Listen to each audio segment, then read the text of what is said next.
मंडळी नमस्कार, मी एकनाथ वाघमोडे. आपण पाहता 51 न्यूज. वडूज पोलीस ठाण्याच्या इमारतीच्या समोर आता सध्या आपण उभे आहोत.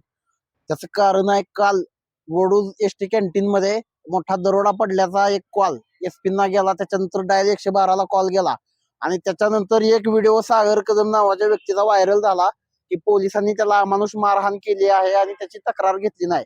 याबाबत नेमकी सत्यता काय आहे, नेमका विषय काय झाला होता आणि ज्यांच्या संदर्भात तक्रार त्यांना द्यायची होती ते काळे फौजी आपल्या सोबत आहेत.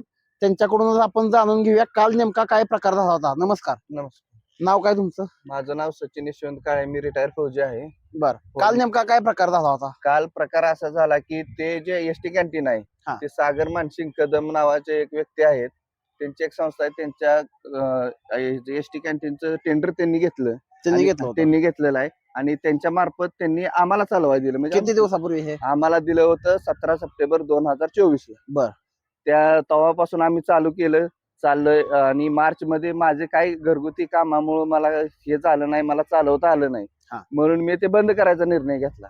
बंद करायचा निर्णय घेतल्यानंतर त्यांना फोन केला, म्हणलं साहेब मला काय जुळत नाही, आपला हिशोब करूया आणि बाकीचं तुमचं तुम्ही चालवा. मग ते आले, हिशोब वगैरे केला सामानाचा, परत रिन्युएशनचा, आणि त्याच्यातून एक अमाऊंट ठरली 4,20,000 रुपये. बर, त्यातले त्यांनी मला 1,60,000 रुपये त्याच वेळेस ते अमाऊंट नेमकी कशाची होती? ते अमाऊंट ते रिन्युएशन आणि भांडी. तुमचे भांडे होते का त्याच्यामध्ये? भांडी आहेत माझी त्याच्यामध्ये. मग ते भांडी, तो सेटअप आहे जो किचनचा, तो सगळा सेटअप मी त्यांना दिलाय. मग त्याचे पैसे प्लस ते रिन्युएशन असे मिळून एक 4,20,000 रुपये धरले. हिशोब सगळा तेवढा झाला आणि त्याच्यानंतर त्यांनी मला 1,60,000 रुपये दिलेत आणि परत बाकीचे नंतर देतो म्हणून खेळवत मला ह्यांनी आतापर्यंत आणले. म्हणजे मार्च 2025 ते आता डिसेंबर 2025 आले तरी खेळत नाही. अचानक मागच्या 4-8 दिवसापूर्वी म्हणले की तुमचा आमचा काय संबंध नाही, आम्ही तुम्हाला ओळखत नाही आणि कसले पैसे. माझ्या बंधूला पण म्हणला की कसले पैसे काय नाहीत, मी तुमच्या भावाला 6 महिन्यापूर्वी कामाला ठेवलं होतं. आता मी फौज मध्ये 60-70 हजार रुपये पगार घेणारा व्यक्ती इथं लोकांच्या ह्याच्यात मी 6,000 कामानं राहीन का? हा पण एक प्रश्न आहे. आणि त्याच्यानंतर मी त्यांना फोन करायचा तर ते माझे फोन उचलले नाहीत. मी मग आमचे सामान आहे, त्या सामानावरती आमचं नाव वगैरे सगळं आहे आणि ते सामान आम्ही आणायला गेलो. पैसे देणार तर मग पर्याय तोच आहे की सामान घेऊन येणे. मग आम्ही सकाळी 9:30च्या सुमारात गेलो सामान आणायला. सामान उचलायला चालू केलं की त्यांनी व्हिडिओ बनवले. कोणी बनवले? त्यांच्या आता जो कामगार आहे त्या हॉटेलमध्ये, त्या कामगारानं व्हिडिओ बनवले. व्हिडिओ बनवून त्याला पाठवली. त्यांनी 112ला फोन केला, आमच्या हॉटेलवरती रोड पडलाय, असं झालंय तसं झालंय. परत पोलीस स्टेशनला, इथून पोलीस स्टेशनचे लोक आले, कर्मचारी आले 7-8. काय प्रकार आहे? त्यांनी आम्हाला बघितल्यानंतर विचारल्यानंतर तसा काय प्रकार निदर्शनास आलाच नाही. कोणाच्या? पोलिसांच्या. ऍक्च्युली दरोडा नाहीच तो. मग त्यांना पण माहिती आहे की ते कॅन्टीन आम्ही चालवत होतो. कधी कधी ते पण ज्यावेळेस ह्याला यायचे फेरीला स्टँडवरती, त्यावेळेस चहा वगैरे पिऊन जायचे माझ्यापाशी. मग त्याच्यानंतर ते म्हणले, त्यांना फोन केला, अहो असं तर काय प्रकार घडलेला नाही.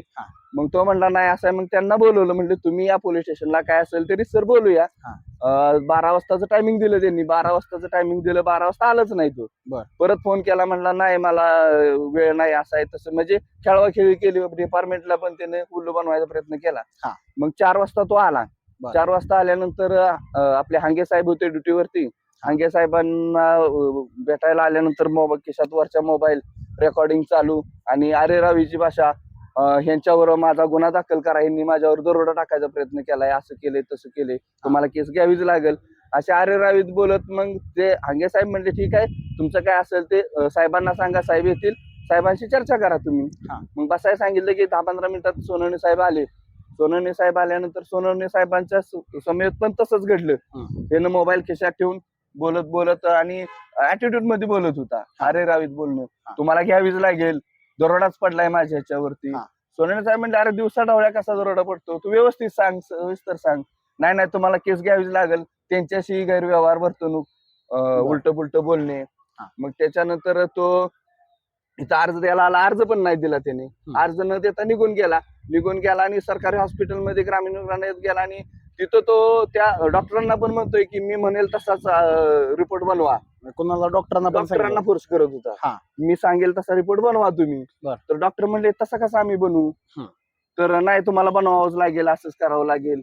पण त्या व्हिडिओमध्ये त्यानं जे आरोप केलेत की पोलिसच कायद्याचे भक्षक बनलेत, रक्षकच भक्षक बनलेत किंवा पोलिसांनी त्याला अमानुषपणे मारहाण केली 7-8 लोकांनी, असं त्यानं जे नाही सांगितलं ते साफ चुकीचं आहे. त्याच्यावर म्हणजे त्याचं जर तसं म्हणणं आलेलं आहे, तुम्ही काय सांगाल? तो साफ खोटं बोलतोय आणि तो असा पण ज्वेलर आहे. हा. तो सगळ्यांना टोप्या घालत आलाय. जर ह्यो आर्मी रिटायर आल्या फौजींना ह्यो जर चुत्या बनवत असेल, ह्यांना फसवत असेल, हा. तर ह्या सर्वसामान्यपणे माणसांना काय करत असेल तो? बरं. हा सरेसर खोटं बोलतोय. हा. माझे पैसे बुडवायचे, त्याला 2,40,000 रुपये त्याला हडप करायचे, म्हणून तो इथं पोलीस प्रशासनाला बी दबाव टाकतोय की ह्यांच्यावर गुन्हा दाखल. आम्ही दरोडेखोर आहे का? आम्ही दरोडा दिवसा टाकतोय का? तर दरोड्यात त्यानं पुष्टी करून दाखवय की दरोडा कशा प्रकारे असतोय. आणि ते साहित्य तर तुमचंच आहे ना? साहित्य ते आमचंच आहे. तुम्ही आता तुम्हाला दाखवतो त्या भांड्यांवरती, त्या सामानावरती आमची नाव आहेत. बर. तिथं जे सगळं सगळं जे कॅन्टीन कॅन्टीन मध्ये जे साहित्य आहे ते सगळं आमचं आहे, आमच्या नावाचं आहे. त्या भांड्यांवरती पण नाव आहेत आमची, ग्लासवरती नाव आहेत. आणि मग कसा म्हणतोय की ह्यांचा आणि आमचा संबंध नाही? मग तू मला 1,40,60,000 कसे दिलेस? 1,60,000 रुपये तुम्हाला दिलेले हा, आहेत. दिलेले आहेत त्याने मला. आणि उरलेले पैसे किती आहेत? उरलेले पैसे 2,70,000 आहेत. ओके. तर मंडळी, बघितलं आपण की आत्ताच आपण काळे फौजींशी बोललो. नेमका जो काय प्रकार आहे तो यांनी सांगितलेला आहे. पोलिसांवर ज्या सागर कदम नावाच्या व्यक्तीनं जे केलेले आरोप आहेत ते काळे फौजींनी आता सगळे फेटाळून लावलेले आहेत. तर एकूणच परिस्थिती बघता कायद्याचे रक्षक हे भक्षक बनल्याचं त्यांचं जे म्हणणं आहे ते काळे फौजींच्या सांगण्यावरून तर साफ चुकीचं असल्याचं आपल्याला दिसून येतंय. धन्यवाद.